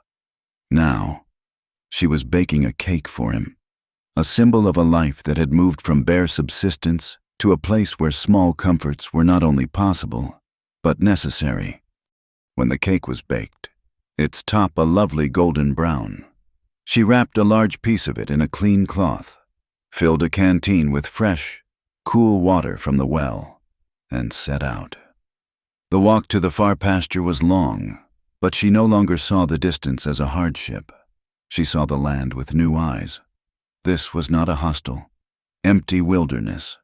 It was their land. She recognized the unique shape of every towering saguaro, the specific way the wind whispered through a particular patch of brittle bush. The earth beneath her feet was familiar, solid.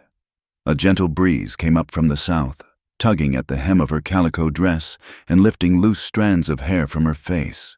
It felt less like a wind and more like a caress. She saw him from a distance, a solitary figure in the vast expanse. He was not working. He was sitting with his back against the trunk of a lone, ancient Palo Verde tree, its lacy green branches providing a small circle of shade.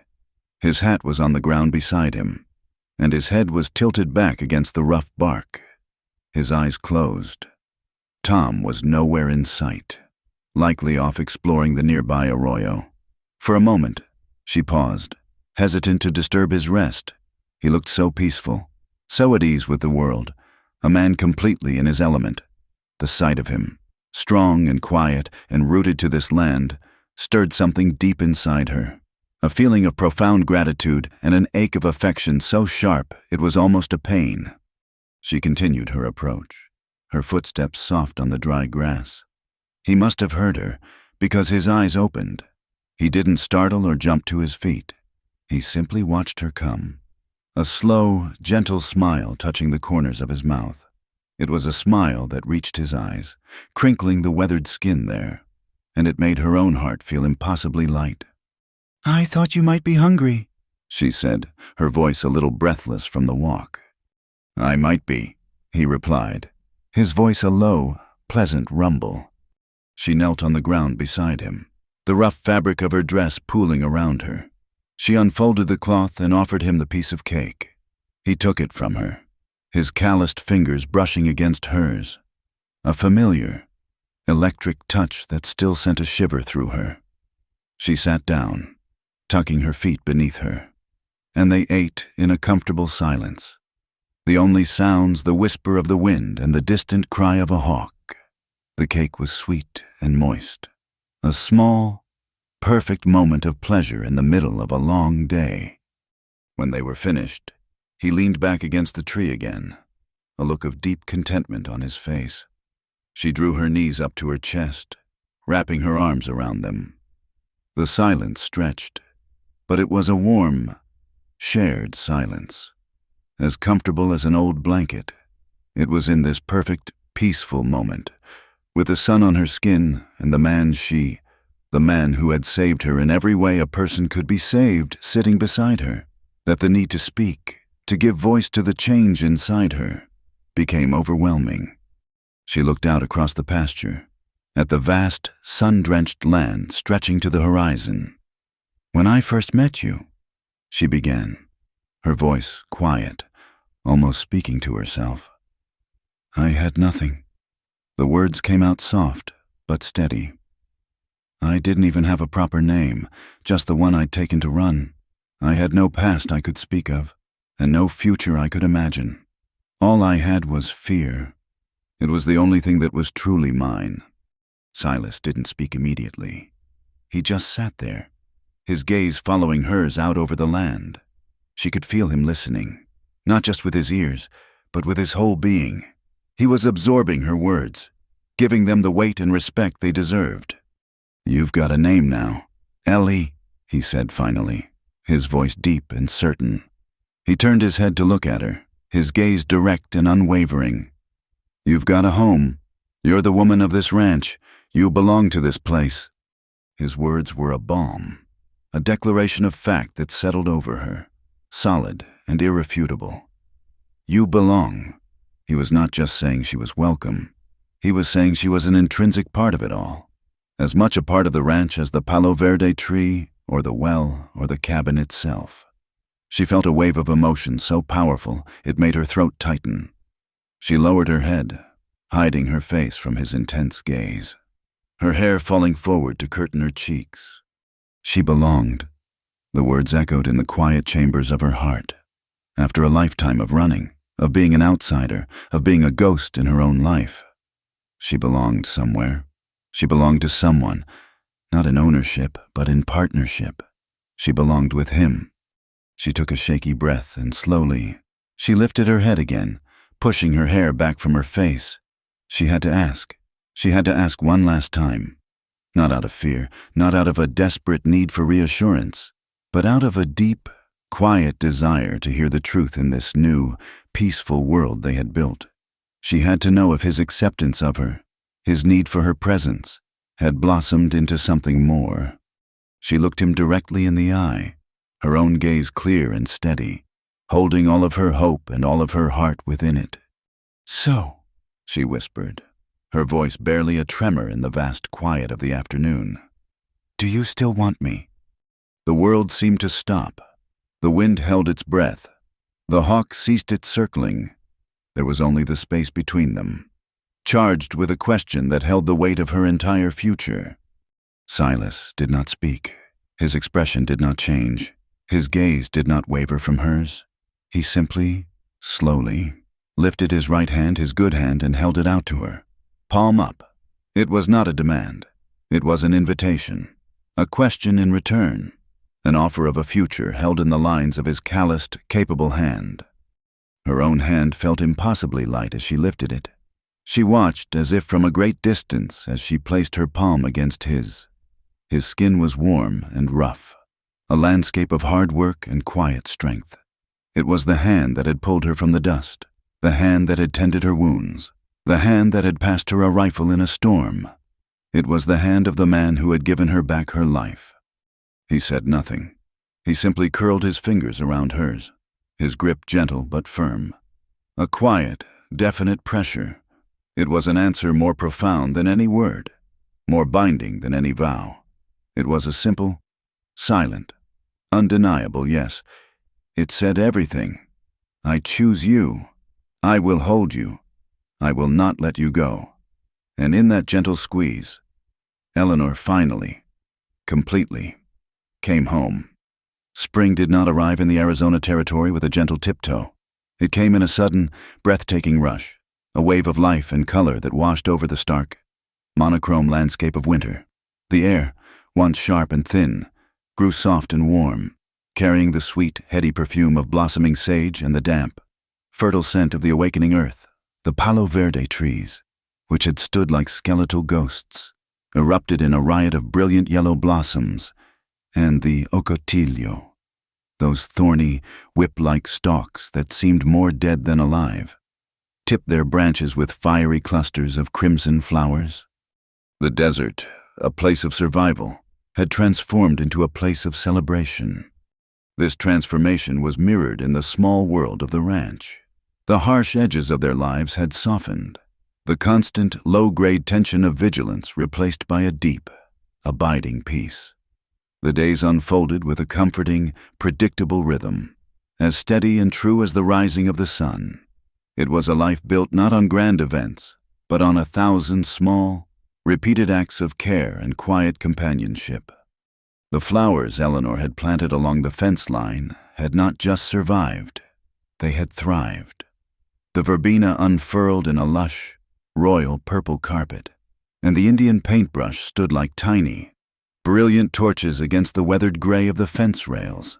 They were a defiant splash of color, a testament to her faith, a daily reminder that even in the harshest soil, beauty could be coaxed into existence.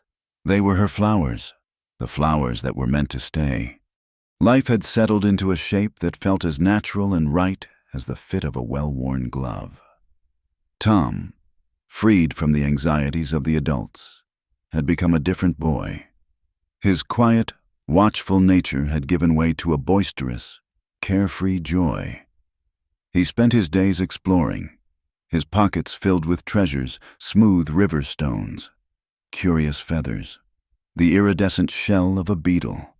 He had learned to fashion a blade of grass into a whistle, and the high, reedy sound of it often drifted in from the pasture, a pure, uncomplicated note of happiness that would make Eleanor's heart ache with a gentle, protective love. Even their small circle of society had widened and warmed. Raul, the old vaquero, had become a regular fixture at their hearth. He would ride over in the evenings, his saddlebags often containing a small gift, a bit of jerky, a twist of good tobacco for Silas, a piece of rock candy for Tom. He would sit by the fire, his weathered face a mask of contentment, and tell stories of the old days, of cattle drives and conflicts long since settled. His presence was a quiet blessing, a sign of their acceptance back into the small, scattered community. He spoke to Eleanor not as a mysterious newcomer, but as one of his own, the steadfast woman of Silas's ranch, and his easy respect was another brick in the foundation of her new life. In this atmosphere of peace, Eleanor's hands were never idle. She found a deep, quiet joy in the domestic arts she was creating for herself. Mending was no longer a chore done to earn her keep. It was an act of love. One afternoon, she sat on the porch step, the warm sun on her back, working on one of Silas's shirts. It was his favorite, a dark blue chambray worn soft and thin at the elbows and collar. It was the shirt he had been wearing the night of the storm. She worked with a meticulous care, her needle darting in and out of the worn fabric. She was not just patching a hole. She was reinforcing a weakness, making the garment strong again. The small, even stitches were a language of their own, a quiet conversation with the man who wore the shirt. Each stitch said, "I am here. I care for you. I will mend what is broken." The shirt smelled of him of sun and dust and the faint, clean scent of his skin. As she worked, she would occasionally lift the fabric to her face, inhaling the scent, a small, secret act of intimacy that made her feel closer to him even when he was miles away in the pasture. When the shirt was finished, the patches on the elbows neat and strong, the frayed collar reinforced with a new line of stitching, she held it up, a deep satisfaction filling her. It was a humble object, a simple work shirt, but it felt like a masterpiece. It was a tangible piece of the life they had woven together. As evening approached, a familiar ritual called to her. She went out to the fence line, where the verbena was a riot of purple in the golden light of the setting sun. She knelt and chose a single, perfect sprig. It had become a habit, this small, daily offering. It was no longer the desperate, hopeful gesture of a lost soul, nor the tentative question of a woman testing the waters of her welcome. It had become a quiet affirmation, a daily renewal of her place here. It was a simple, beautiful thing, and she did it simply because it brought her joy. She walked back to the cabin and placed the small purple flower on the threshold, in the exact center of the top step, just as she always did. She straightened up and was about to turn back into the cabin when the door opened. Silas stood there. He had just come in from the barn, his face still damp from washing at the pump, his hair slicked back. In his hands, he held the mended blue shirt. He didn't speak. He simply stood there in the doorway, blocking her path, and held the shirt out. It was not a gesture of thanks. He was holding it open, the way one would hold a coat for a lady. He was offering it to her. A wave of confusion, followed by a dawning, heart-stopping understanding, washed over her. The shirt was his, but he was giving it to her to wear. It would be far too large. Of course, a soft, voluminous tent of dark blue fabric. But the meaning of the gesture was overwhelming. He was taking her act of care and returning it, amplified. He was offering to clothe her, to cover her, to protect her with the very thing she had mended for him. It was a gesture of such profound, tender intimacy that it stole the air from her lungs. Slowly, she stepped forward. She slipped her arms into the sleeves he held for her, the soft, worn fabric a gentle caress against her skin. He drew the shirt around her shoulders, his hands lingering there for a moment, his touch a warm, solid weight that was both a comfort and a promise. She was enveloped in it, cocooned in his scent, in his warmth, in the very essence of him. She stood before him, small and lost in the folds of his shirt, her bare feet dusty from the yard. She looked up into his face, into the clear, steady eyes that had seen her at her most broken and had never once looked away. All the peace of the past weeks, all the quiet joy, all the certainty she had built piece by piece, seemed to coalesce into a single, final question. It was not the desperate, cracked plea of the woman who had arrived at his door 3 weeks after she had fled. It was not the hopeful, anxious query of the woman who had found the pressed flowers on the table. This was something else entirely. It was the soft, wondering whisper of a woman who has been given a gift so immense, so miraculous, that she must ask, one last time, if it is truly hers to keep. It was a question born not of doubt, but of awe. "Do you still want me?" she breathed, the words a mere whisper of sound between them. A slow smile touched Silas's lips, a smile of such deep, quiet tenderness that it made her heart turn over in her chest. He did not answer with words. He was not a man who dealt in pretty speeches or grand declarations. His truth was always in his actions. And so, instead of speaking, he simply took a step back, and then another. Pulling the door with him, he opened it wider, and wider still, until it was flush against the cabin wall. He was not just clearing a path for her to enter. He was removing the barrier entirely. He was erasing the very concept of an inside and an outside. He was holding open his entire world. She took a step, crossing the threshold from the fading twilight into the warm, waiting heart of the cabin. She took another step, closer to him, into the circle of his strength. And then she was in his arms, the big mended shirt a soft barrier between them, and his embrace was as solid and sure as the earth beneath their feet. He held her, and in that simple, powerful embrace, she understood. He was letting her in, into the house, into his heart, into his life, forever. Thank you so much for listening to our story today. We would love to know where you are tuning in from, so please drop a comment below to say hello and share your thoughts. If you enjoyed this tale, please consider subscribing to our channel, Wild West Stories 1850, and give this video a like. And to help this story reach more listeners like you, please support us by hitting that hype button. We appreciate every single one of you.